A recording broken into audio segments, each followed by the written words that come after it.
So I'm talking today about anger, and I'm on number 3 in the series. This is talk number 61, and it's about when anger becomes rage. And basically that's about the nervous system being overwhelmed.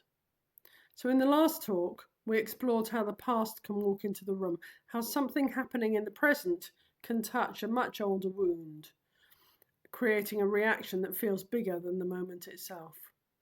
But what happens when that emotional reaction, that emotional experience becomes too much? What happens when we're no longer able to think clearly or listen openly or stay connected to ourselves and the person in front of us? This is where we move from anger into rage. A distinction I learned from the work of Sue Parker Hall is that rage is not simply too much anger. Rage is what happens when emotional experience overwhelms our capacity to hold it. The nervous system moves into protection. At this point, the person is no longer simply choosing how to respond. Their whole system is attempting to manage something that feels too intense, too threatening, too painful. Rage is not the emotion itself, it's what happens when the emotion can no longer be contained.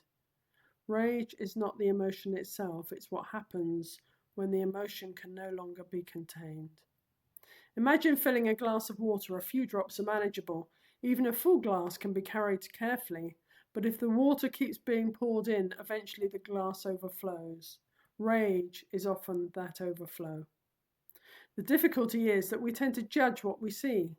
We see the shouting, we see the anger, we see the withdrawal, and we judge that. But underneath, there's often something far more vulnerable: fear or shame, hurt, grief, humiliation, or a desperate longing to be understood. Hot rage is the form that most people recognize. It's fast, intense, and outward. The body becomes activated, the heart rate rises, the muscles tense, the person speaks louder, interrupts, accuses, or feels an urgent need to make their point really heard. In that moment, the nervous system isn't calmly thinking, how can I communicate this in the most helpful way? It's responding from a place of, something's wrong, I need this to stop, I have to be heard. I worked with a man who described himself as someone who just saw red. Afterwards, he often felt ashamed of his reactions. He knew that shouting didn't create the connection he wanted, but in the moment, he felt unable to stop. As we explored his history, it became clear that the anger was a deep fear of being beneath the anger, was a deep fear of being dismissed. He spent much of his early life feeling that his feelings didn't matter. The rage was not really about the argument in front of him, it was about the emotional experience underneath it. But rage doesn't always look explosive. There is another kind: cold rage. Cold rage is much quieter. It can look like silence, withdrawal, emotional absence, or shutting down. The person may remain physically present, but they've disconnected emotionally. The message underneath may be, I can't stay connected when this feels so overwhelming. While hot rage says, I can't hold this inside any longer, cold rage says, it's not safe to feel this at all. Both are attempts to protect. Both are signs that something has exceeded the nervous system's ability to stay open and connected. This doesn't mean that if we understand rage, we excuse harmful behaviour. People still remain responsible for how they treat others, and safety and accountability matter, of course they do. But understanding changes the question. Instead of asking, how do we stop this behaviour, we can begin asking, what became too much to hold? What happened inside this person before the anger appeared?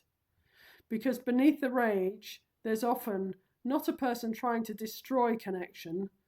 There's often a person whose system has learnt that the only way they can survive this emotional overwhelm is by going into their rage. And that leads us to another important question. When two people become overwhelmed in different ways, what is it that happens between them? Why does one move towards heat while the other moves away towards the cold? Why does one become a volcano while the other becomes an iceberg? And that's where we're going to go next in talk 62. Thank you.